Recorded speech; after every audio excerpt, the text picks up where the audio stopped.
Iron, a symbol of masculine hardness, rigidity, and strength, but also the destructive brutality of war. Iron was associated by the ancient Kemites with the bones of the very destructive Nectar of Chaos, who was called Set. This symbolism suggests that iron was traditionally seen by them as a vulgar metal, compared to copper and bronze, and clearly inferior to gold, which was a precious metal that this civilization wholeheartedly embraced. Iron later became associated with slavery, being the material from which the bonds of oppression were made. But iron has also been associated with fertility and protectiveness. Iron has a complex history. It is a transition metal that has been known since ancient times, though meteoric iron was the only source of the element in metallic form for many years, until the widespread adoption of iron smelting techniques that began around 1500 BC.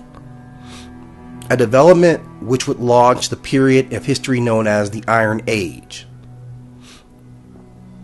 Iron is a chemical element with the symbol Fe and the atomic number 26. It is a metal that belongs in the first transition series and group 8 of the periodic table. It is by mass the most common element on Earth, forming much of the Earth's outer and inner core. Its melting point is 2800 degrees Fahrenheit. Its boiling point is 5184 degrees Fahrenheit. Its atomic weight is 55.84. There are lots of foods rich in iron, which include brown rice, soybeans, and sorghum. In mythology, iron has worked its way throughout the world. In Western Africa, an area where iron is abundant in nature, it is represented by the deity known as Ogun, who is the Yoruba deity not only of iron, but of metals, and metalworking. He is also a warrior and associated with war, truth, and justice. In Greek mythology, iron is associated with Hephaestus, who is also himself a metalworking blacksmith, a carpenter, and an artist.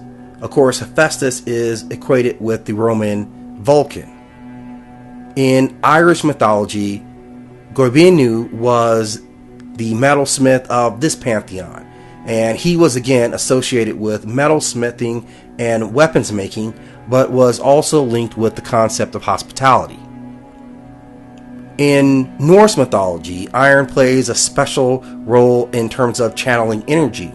The thunder god Thor wears a pair of iron gauntlets, who with his hammer Mjolnir and his belt of strength are three of his most crucial items as he goes into combat. In modern mythology, we hear stories of Iron Man, who is a modern representation of not only a warrior, but very similar to Ogun and Hephaestus, was also a craftsman and a weapons maker. In the Game of Thrones story, there is always the specter of the Iron Bank, who finances both sides of this conflict that tears apart their planet, but is still this unmovable force, almost unaffected by the world that goes on around it. In practical uses, the health benefits of iron include eliminating fatigue, boosting the immune system, and treating anemia. Iron has had a long and complex history with mankind. We find its presence in our mythology, science courses, and many parts of our everyday lives. We'll continue to explore its associations not only with these deities, which again links multiple cultures in the way that they regarded it. I think we can see some common factors in the way that the Norse and the Western African deities reflected this belief, similarly to the Irish belief as well. Enough that we want to explore more of why iron is represented in this way. Is it a characteristic of the metal, or the way in which cultures use that metal?